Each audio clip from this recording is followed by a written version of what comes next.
You actually say, this is how you do it. Good morning. Good morning. Good morning. The November 4th meeting of the Cumberland County Board of Commissioners will please come to order. We're glad to have you join us this morning.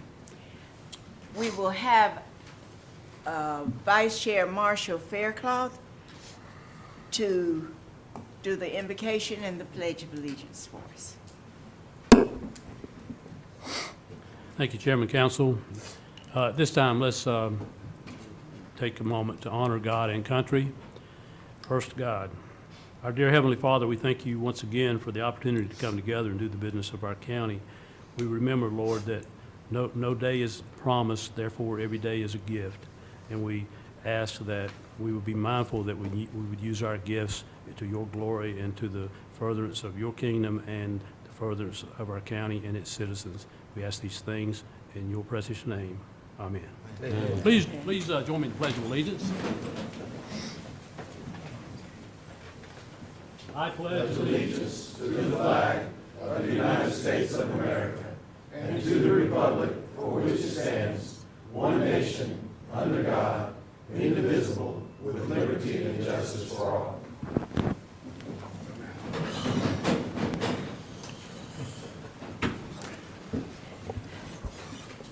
And now, if Commissioner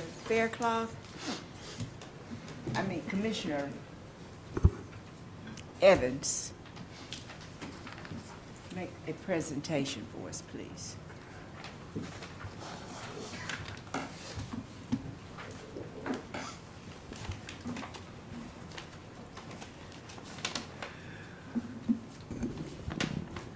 Good morning. Good morning.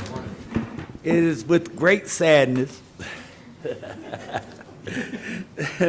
that I make this presentation this morning to a lady who I have found to be a charming, wonderful, and also a very smart young lady who's worked for Cumberland County a number of years. And at this time, I would like to ask Ms. Redding if she would come forward, please.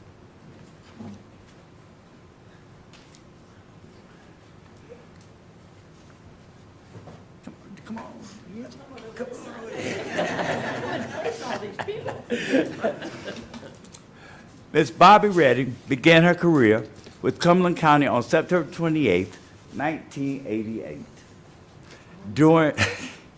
During her 30 years of service with the county, Ms. Redding served as Attorney 1 and Attorney 2 at the Department of Social Services. Ms. Redding retired from the Department of Social Services on July 1, 2019. On behalf of the Cumberland County Board of Commissioners, we would like to thank you for your service to the County of Cumberland.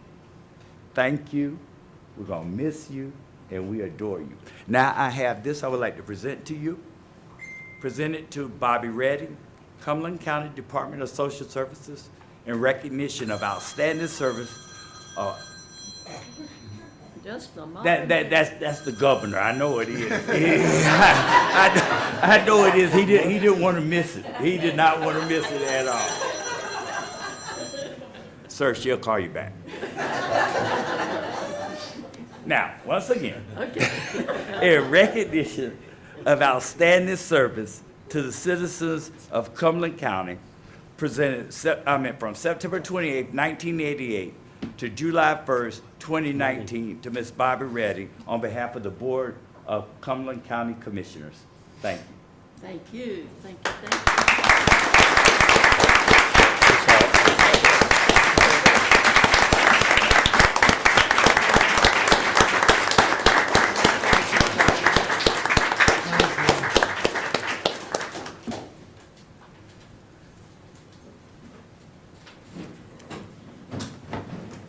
Would you like to say something? Yeah, it's your turn.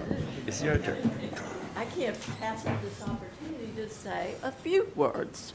One of them is thank you to the commissioners for all of your help and guidance and direction and support. As you know, I came to you over and over again, always in great need. And I'm sure there were times when you said, Oh, no, not that one again. But I came because the need was great. And again, thank you very much for helping us meet the needs and the challenges that we had. Also to Amy and Dwayne, thank you, because both of you were in our court and helping support us, and we appreciated that. And to Brenda Jackson, Brenda provided guidance, leadership, and all of the help that we needed, and she would come over and help me meet with this austere group behind me, and we succeeded in what we begged for, and we did appreciate that. But most of all, I want to say thank you for allowing me to have the honor and privilege of working for the Cumberland County Department of Social Services in service of the citizens of Cumberland County. It was my great honor, it was my privilege, and it was something that really became my calling. I felt the need to be there, and it was a great experience for me. And I leave all of this in your hands and the hands of the Department of Social Services to continue that great service. Thank you, thank you, thank you.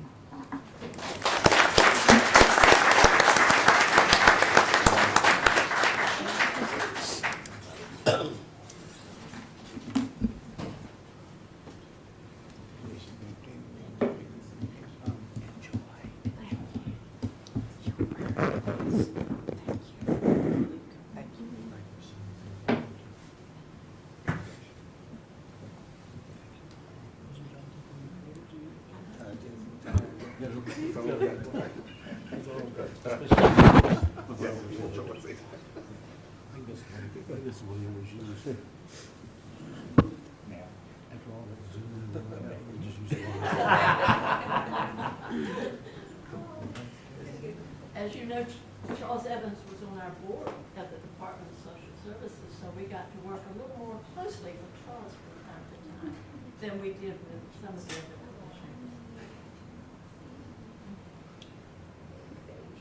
commissioners. He's trying to get Glenn in the picture. There you go. You pay enough money, see?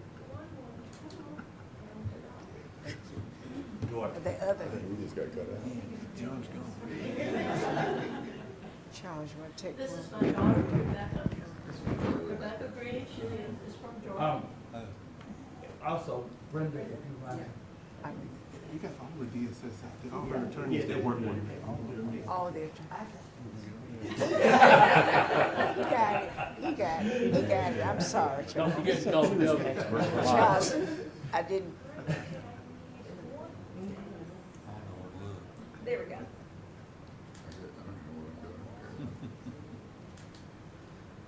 Jimmy and I were with it. Okay, well, thank you.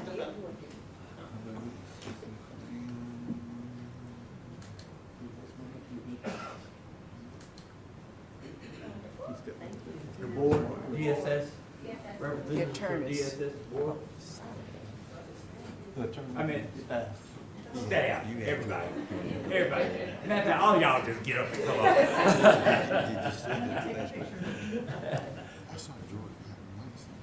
I never saw him. Oh, come on. Yeah, just a sad day. Sad happened. I'm glad y'all. Yeah, because you got a new job. Look at Charles in the middle of the picture. Go ahead. Don't move.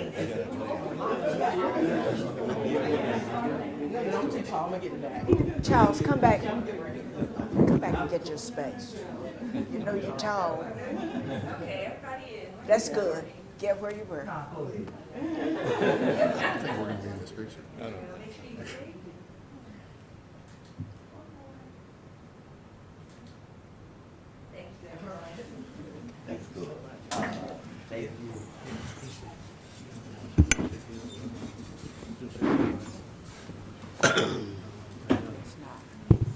And just in case you wonder, no, the whole staff did not come.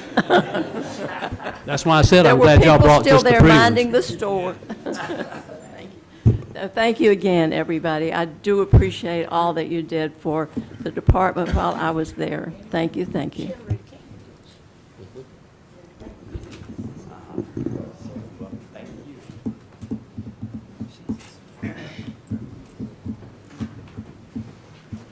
Are there representatives of our commissioner-appointed boards, other boards, here this morning, or elected officials that I have missed? If not, I'll call on Manager Cannon for any changes to the agenda. We don't have any changes today. All right, I will need for a motion to, Second? all right, the motion is to, and second to approve the agenda. Those in favor? Unanimous.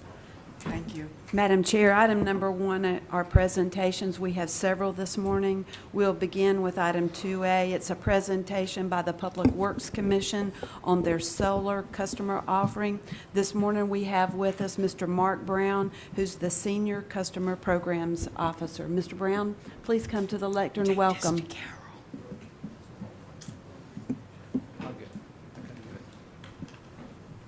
Thank you, Manager. I have to bring our presentation up here, so.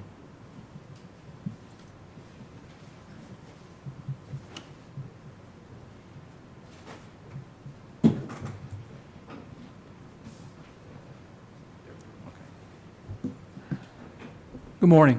Good morning. Good. I'd like to thank the board, particularly Commissioner Boos, for inviting me to come talk to this after the presentation was made at our commission meeting, for this time to talk to you about something that we're very excited about, which is our community solar offering for our customers. We have a 1 megawatt community solar array at our Butler Warner Power Plant. Along with that, we have a 500 kilowatt battery, and I'm going to tell you a little bit about that and how the county can participate in it. So I'll give you a little summary of the project. I'll talk about the battery component economics, the solar array economics, and a little bit about how we're offering that to our customers. First of all, I'll tell you what the community solar is not. It's not designed, excuse me, to mirror or replace rooftop solar installations. The maximum subscription for customers is 5 panels. For residential customers, is 5 panels, which is about a third of what a rooftop solar might be. So it doesn't, thank you. It doesn't have the same amount of output as a rooftop solar thing, but it certainly is less expensive and easier to participate in. It's not an ownership model. It's not subsidized by any other customers. All of the costs associated with it will be paid for by the people who are participating in it. So the rest of our customers are not helping to pay for this. And there's not a revenue source for PwC. What it is, it's an economical way for PwC customers to get involved with solar. I think it's probably about 60% of the rooftops in this country do not qualify for solar because there's not enough sun for various different reasons. So even if you own a home, it's very difficult for many people to participate in solar energy. If you're renting or you're in an apartment, it's very difficult. You can't do it because you have no control over that.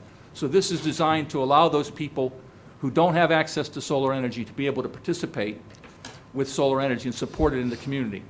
It's a subscription model. PwC will continue to own and operate the panels. And it's modeled to be 100% break even, which means all of the costs associated with that, the initial cost, the operating costs over the 25-year life, will be offset by the value that the array produces, and the remaining value will be shared with the people who participated.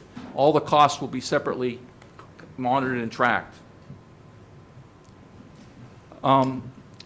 If you read it all about what's going on in the environmental movement these days, one of the big conversations is solar energy plus batteries. And so this is the first municipal utility. We're the first municipal utility in North Carolina that's installing a solar array with a battery attached to it. So the battery is going to be operated separately. There's significant value to our customers of this battery.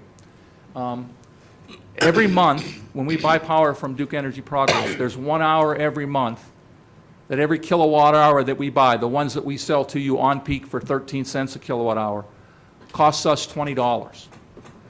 The rest of the month, those kilowatt hours cost us 3 cents. So if we can do things to reduce the amount of energy that we consume during that 1 hour every month, we save a considerable amount of money for all of our customers. And that's what we do. We will charge this battery at 3 cents and discharge it when at times when it's going to be, we think it's going to be $20 and save all of our customers that money. And the value of that battery will be passed on directly to all the other customers. It's not part of the solar array, it's a completely separate thing, but it will help all of our customers save money. We think the payback on the battery is about 8 years. So here's the economics for the solar array. And before I start, I want to just fill you in some background. We are required by North Carolina statute, Senate Bill 3, to provide a certain percentage of our electric sales from renewable energy, particularly solar. There's a set aside that we have to provide so many kilowatt hours every year from solar, okay? And that's required. Our customers will have to pay for that one way or another. The commission has chosen to collect the money to pay for those compliances through a charge to the bill every month, all right? And that money is called REPS funding, and that money is used to comply with Senate Bill 3. So if you look at this community solar, which is going to be a big part of our solar compliance, the way we're going to do it, the initial cost of the solar array is about $1.5 million. We're going to take about $500,000 of REPS funding to reduce that cost to the customer. So the money that's paid in for purpose of complying with Senate bill, we'll take some of that and we'll use it to help offset the cost of this, okay, because we have to comply and this is our method of complying. And then the remaining balance, which is a little bit less than $1 million, will be paid for by the people who participate in the program. And that amount will be paid through their subscription fee, which I'll talk about in a second, which is a monthly fee for people who participate. You can see that we expect that we're going to save about $100,000 a year from the solar array. And of course, that's an average over all the months. In January and February, the solar array produces less than it does in July and August. Okay, but part of that time will also be during the time when we'd be charged $20. So it's saving us $20 some of the time and 3 cents the rest of the time. And we used NC State to help us with all the modeling of this. Okay, so this array has a life of 25 years. We expect it to last 25 years. The actual revenue that flows back to the customers will be based on the actual value it produced, less the operating and maintenance costs associated with performing the array. Plus, we will set aside some money to pay for future costs. We expect that after about 12 years, the inverters, the electronic equipment that changes the output of the solar arrays from DC power to AC power so it can come onto our system will have to be replaced. So we're going to collect money from the customers who are participating to set that money aside to pay for that when it has to happen. And after 25 years, we're going to have to decommissioning this array, and we're setting money aside from that to help decommission it. So when we're done, we'll be able to get back to a site that's useful at that time. Whether that's continued solar at that time, it's a different use, we don't know. But we're setting aside money to do that. So it's based on, there are 3,384 panels in the solar array. A subscription is one panel. So our individual residential customers will have a maximum of 5 panels. We have set aside for local government. The county, we have set aside 35 panels for the county. We're working with Jeffrey Brown to see how you want to participate in that and where we would do that.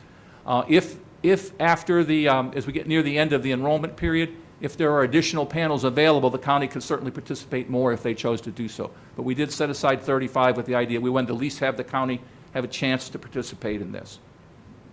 Of the cost there, on the subscription fee, we're estimating the monthly cost using a 4% interest rate because that's what our bond rate is to pay for this. So we're trying to make sure that all of the costs associated with this are paid for by the people who participate. So here's what the offering looks like.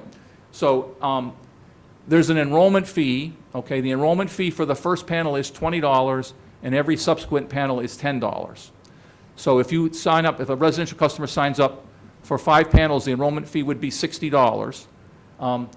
The subscription fee is going to be $1.53, and for the first 12 months, the bill credit will be $2.51. So for the first 12 months, every customer will save 98 cents per panel. And so if a residential customer subscribes to 5 panels, at the end of the first month, they will have essentially paid their enrollment fee, and therefore, going forward, they will be saving money. Now, what we're going to do is, because we don't know how much energy the solar array is going to produce, we don't know exactly how much it's going to cost to operate, So what we'll do is every year, we'll look at the information we have, and each year we'll have more information. And we'll revise the bill credit, not the subscription fee, but the bill credit each year to reflect what actually is going on, and then pass that through to the customers. And we're going to target that so at the end of 25 years, there's no money left. Everybody breaks even, the whole thing breaks even after 25 years. So there's a lot of uncertainty around how it performs, and the customers who are participating are the ones that are going to pay for that either through subscription fees or through the bill credits that they get from that. And if that, I'll take any questions you might have. I think you've dazzled us. Well, thank you very much. Yes, Thank you Commissioner so- Booth? I just, Yeah. I think this is worth repeating. This is the first utility company in North Carolina to do this. First municipal utility company to have a community solar with a battery. First. Yes, first one. Right now, only. Only, right. First and only, here in Fayetteville. All right, just checking. Thank you so much. Okay, thank you for your time. Thank you for sharing. Our next presentation is on the 2018-2019 Fair Housing Board. We are welcome Mr. Otis Cuffey to present this information.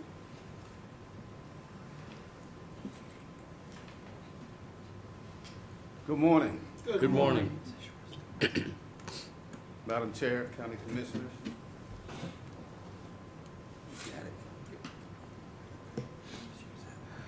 You just lost it.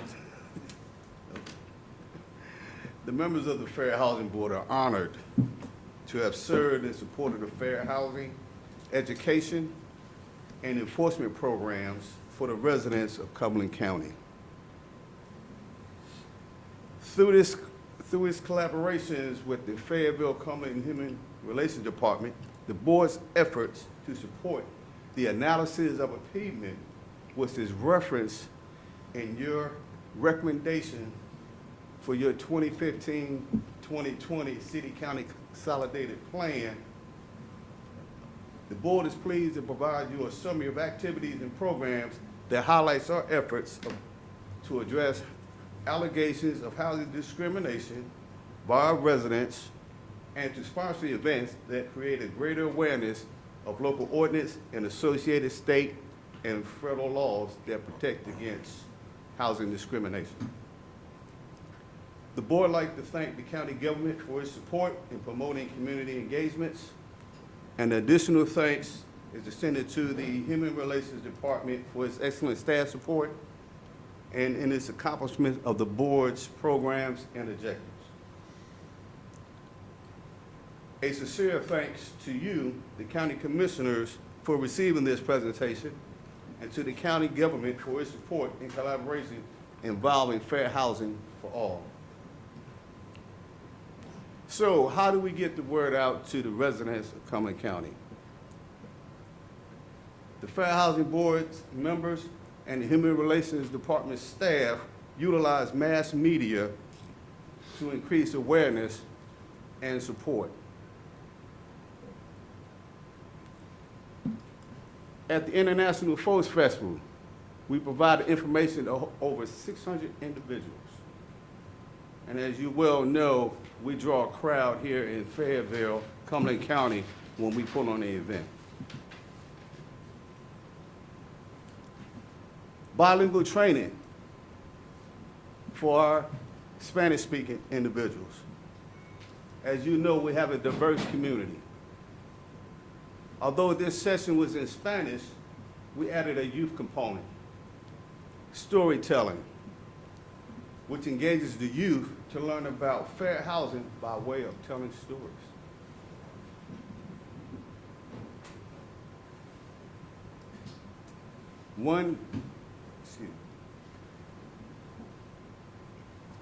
A community that you may not have been aware of. We have French-speaking individuals here in Fayetteville that gathers. A special thanks to Dr. Wade and Ms. Bourlagon-Zoubet, who is a French language instructor. So as you can tell, we try to reach all residents within the county.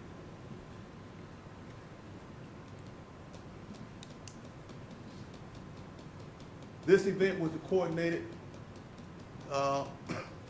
with the county to put on for those that we call, or Ms. Nazar like to say, differently abled. And so this is a collaboration with the county to put this on at the DSS building. As I stated earlier, we try to reach all residents in this great county. This event was supported by the County Veteran Services. The board and the department collaborated with the Legal Aid of North Carolina, the Fair Housing Project, to capture concerns of our veterans so we can better serve them.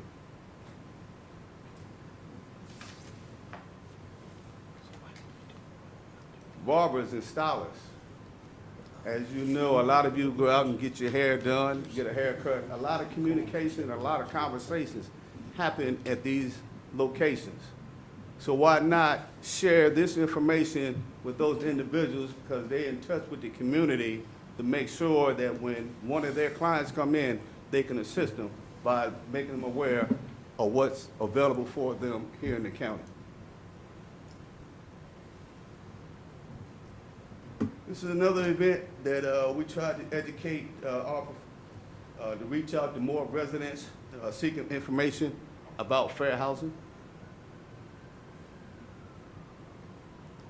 Housing providers, if they don't know, they have a tendency to do something they're not aware of. So why not educate those that provide leases and renting to make sure they understand what the laws are and what the ordinances are.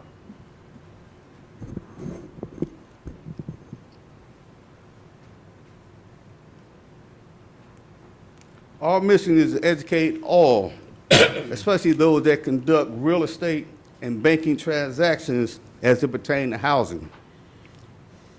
And also for those that may want to venture into renting or leasing or doing transactions with housing. This is a collaboration that we did with the DC National Community Reinvestment Coalition, NCRC. As you can see, we collaborate and work with all agencies.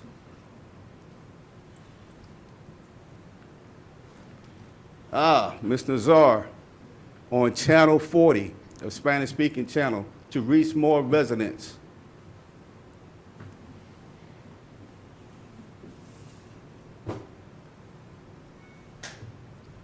Another event that we located at to educate our county residents, the Dogwood Festival.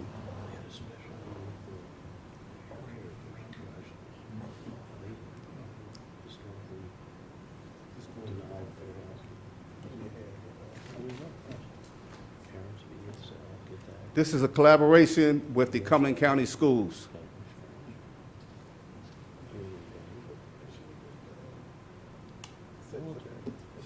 And this is the money slide.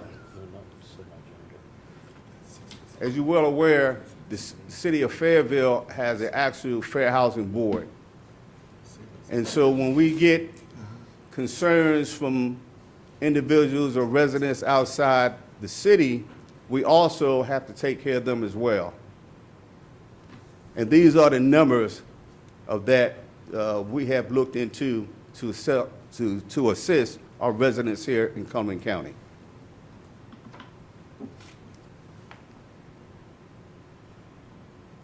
This concludes my brief. What are your questions? Mr. Coffey, Mr. Booth. Good morning. Thank you, sir. Good morning. I didn't know that it was that prevalent, so I appreciate the update. I have two questions. One, are there links or personnel or direct lines or something in case somebody misses Saturday from 10 to noon at a location? I mean, is it, if you're going to do ESL parents, what if somebody misses that one meeting? Can they pick up the phone and contact for a follow-up or a direct appointment or something? That's a good question, Commissioner Booth. As you know, Fayetteville Cumberland Human Relations Department is the department that the Fair Housing Board falls up under. And so through the direction of Dr. Wade, who works for you as well. All they do is contact his office, and someone will be out there to assist them. Okay, thank you very much. My last question, I see up there, I'm glad it's still up. You have state, county, city complaints there. What's the typical scenario of a local agency getting involved in a state complaint? Is that a large housing corporation, or what would be something that we're in Cumberland or in Fayetteville, you would initiate something at a state level? Would you like that? You want me to? So, as I stated before, the Fair Housing Board is under Fayetteville. We don't have that agreement yet, and I'm hoping this presentation will bring us all together, because we still take care of everyone in the great county of Cumberland. And so when we have a situation where someone lives in Eastover or Stedman, we take that complaint, we would do the initial inquiry and investigation, and then we would turn it over to the state to handle the remainder of it, should that allegation is found true from the initial investigation. Okay, and just in response to your comment, what's keeping everybody apart? Is it money? Is it a space? Is it personnel? All of the above? None of the above? I have no idea, because when I came on the board, it was already set up that way. Okay. So it's just an ideal that we can come together, because we all in one community to work this out. Thank you, sir. Have one more, Ms. Keith. Thank you. I have a little question about your numbers. Yes, sir. Okay, so just so I'm straight, the state numbers do not include the city of Fayetteville or areas outside the city of Fayetteville that are in Cumberland County. Is that correct? It's all inclusive, sir.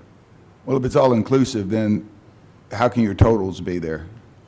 Yeah, if it's all inclusive of, are the city of Fayetteville's and the counties included in the state numbers? Morning. Good morning. You might want to come to the mic, because you're on TV. Good morning, Morning. Commissioners. The numbers between the state and the county and the city are provided for your information in this way. Number one, the city has an ordinance which mirrors the Fayetteville Fair Housing Act, so we actually can enforce those numbers. We can actually pursue those in the same way that that HUD can. So those numbers are separate numbers. In the county, we don't have, our ordinance doesn't allow us to enforce outside the city of Fayetteville. And that's a conversation that we'd like to continue at a future date. So those numbers we still have to track, because we have to actually provide assistance, because even though we can't enforce it, we want to make sure that people know how to file a complaint, what they should do, whether or not that complaint needs to go to the state or whether it needs to go to the feds. Okay. The state information, though, are complaints that they receive that don't come through us because we don't have a reciprocating agreement. They will, however, report those numbers to us so that we're informed. Are those state numbers include Cumberland County or city of Fayetteville numbers? They do. They are separate from the city or the county numbers. Okay, so they are in addition. I guess my concern is, I'm looking at your numbers, and in 2019, 40% of state claims come out of the city of Fayetteville. Is that correct? No, And 30% come out of, Yeah. Yeah. it looks like 50% of them are coming out of the city of Fayetteville and Cumberland County. Or 18, between 8. Basically, the state number, okay, those are actual numbers, so they're not necessarily percentage numbers. However, those are numbers that they allow us, that they make us aware of. And the HUD will not allow, it used to be at one time that HUD would allow the city to assist them in those numbers. HUD does not allow that anymore, but we still need to know what those numbers are, because we need to know what's going on for our residents. So we have a reciprocating agreement where we don't double count those numbers. Those are numbers that the state receives that are separate from what we receive in the city or that come So into those our are- office. So, by the way, those are not the number of fair housing complaints in the state of North Carolina. No, these when we say the state is the State Human Relations Commission. They actually are a separate organization that has a reciprocating agreement with HUD. So they are responsible for investigating complaints throughout the state. These are the numbers specifically for Cumberland County. I don't understand, Okay. but it's okay. Well, can I ask, wait a minute, let me ask this question. Yeah.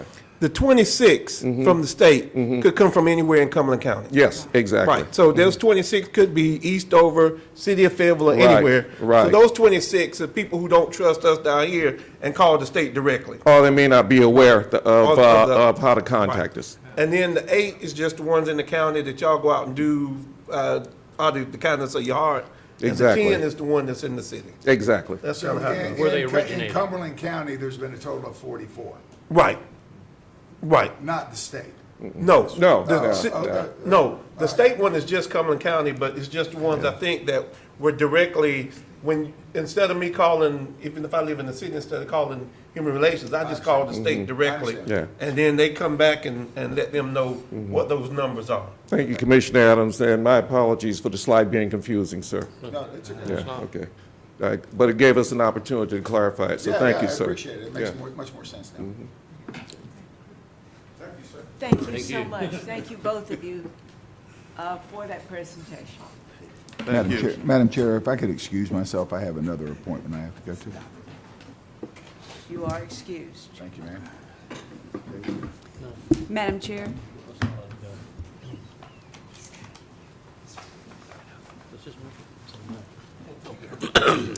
Madam Chair, we'll continue with our Human Relations Department, and this is a presentation by the Human Relations Commission.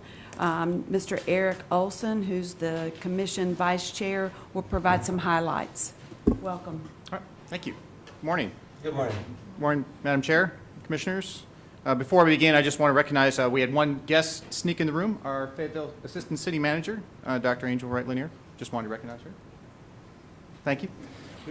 And in keeping with this, let me, don't touch the automation. That's right.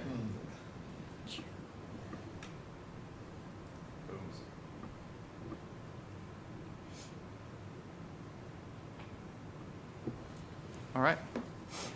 And I promise I will not be doing math in public. I'm not going to do that.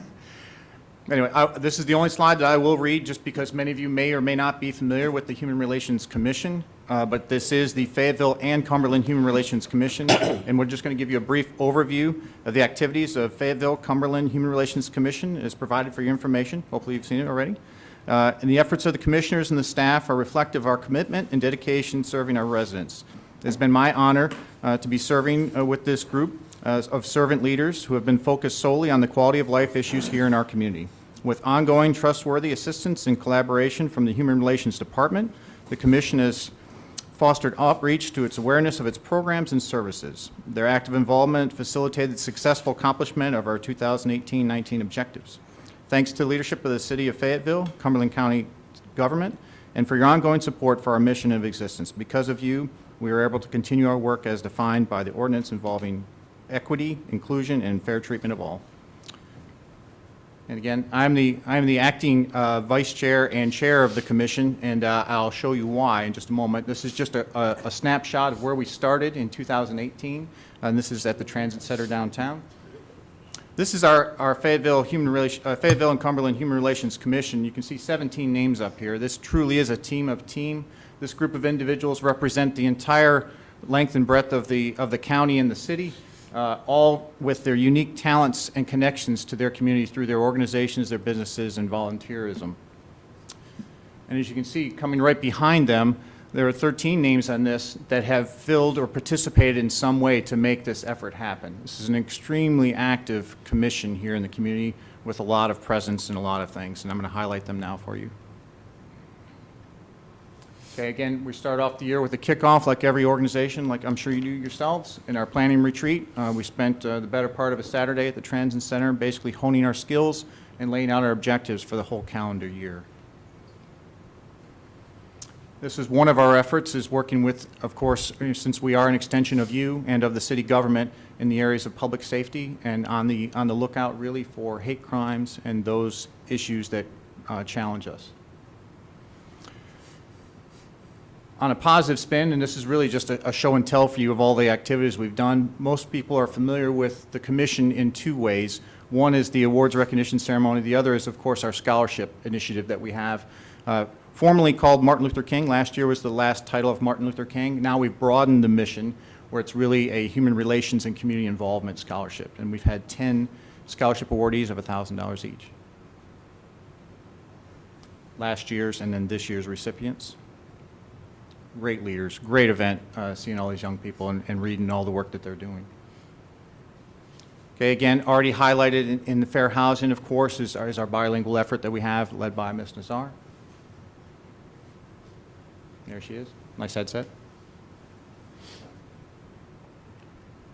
And again, some more of the programs. You can see us at pretty much any event that we have here in the community. You're going to see the Human Relations Commission involved. We're very much into those community events. As you see listed here, my personal favorites, of course, are the Dogwood Festival and Blues and Brews, but that's just me. As a part of this and where I started on the commission, a great part of the commission is the fact that a third of us really have some ties in some way to Fort Bragg and Pope Army Airfield. We do a lot of work with them. We partner with them. Several members of the group on the commission, including myself, our veterans, are currently serving. And you can see here, this is just one of the sponsoring units on the same initiatives that we do here with the commission. That's the MP Brigade. And we try to leverage just to get the word out in terms of our marketing, and great support from Morgan for us in being the MC and narrator for our event last year, just to have that local celebrity flair. Most people see her on TV almost daily, and it's great to have her supporting our cause. And again, leveraging, I love this, leveraging our local celebrities here, fantastic highlight to our awards presentation, because we also had our retirement of one of our own. Thanks for that great picture. As you can see, again, I've worked with Ben Major several times, and nothing but support for our group. He was at most of our activities. Again, here we are meeting and providing some training, getting out and about to some of our educational institutions. This is at Fayetteville Tech. In our teaching, coaching, mentoring arm that we've had in the past, we've done some great work with the library system on race and the community and folks' journey. This is just another one of those examples. Highly recommend if you hadn't had a chance to see this film. It's excellent, The Hate You Give. And then we lead community discussions on race relations, relations with the community, law enforcement, all those things that are issues in contemporary American society. Great film and great discussions.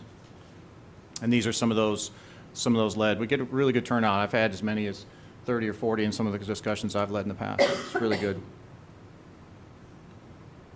And again, working with law enforcement, we had one specifically with them, also open to the public, which was great. All ages, everything from kids and family members all the way up to senior citizens, really good involvement.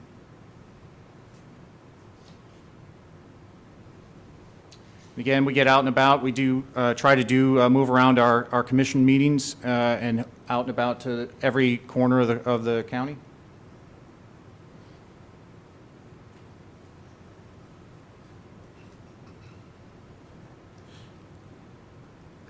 Again, just a little more show and tell. Working with all of you, thanks again.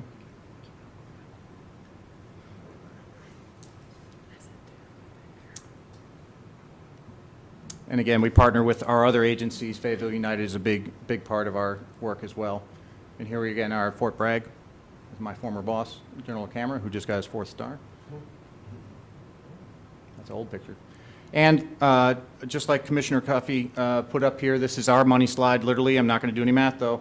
But just to show you the amount of involvement and what an active commission this is, if you added up all the volunteer hours of all the commissioners, basically you'd have another member of your staff or the city staff working for you full-time, is really what that comes down to.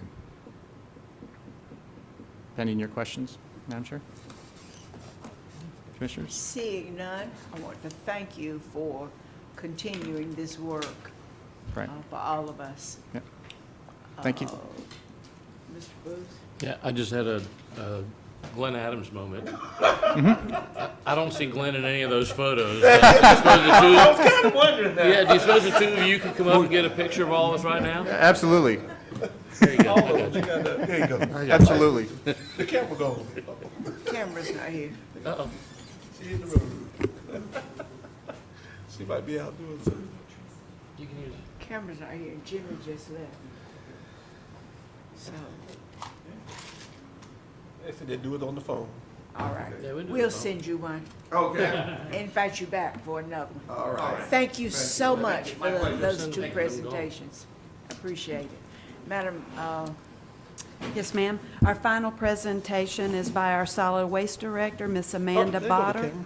And this is, would you like to stop and have a photo? Oh, she's not here, okay. He's right there, behind you. They go now. Okay. they're Yes, gone. they go. We'll invite them back. No. We'll invite them back at another time. That's okay. Please. Yes. Item 4D is a presentation by our solid waste director, Miss Amanda Botter. She's going to present some information on a community event. Welcome, Amanda. Thank you. Thank you for the opportunity to come today to promote the Recycle Right campaign. This is a campaign that has been put together and rolled out by the state of North Carolina Department of Environmental Quality. We have decided to participate in this program to send a unified message about recycling. We are shifting our recycling markets from foreign markets to domestic markets, and the purpose of this campaign is to raise awareness and improve the quality of this commodity, of this feedstock for our local industries. So, in support of this campaign, in support of America Recycles Day, we are planning to have an e-waste recycling and shred event. This year, we're going to be doing it at the landfill so that we have an opportunity to give tours to our citizens to see how we manage the solid waste in the county in a responsible and environmentally sound manner. It's really exciting that we'll have the landfill tours at this time because you actually get to see the anatomy of our landfill. We have a partial closure in place, so you get to see the liner material on the slope, and we are placing soil on the slope as well.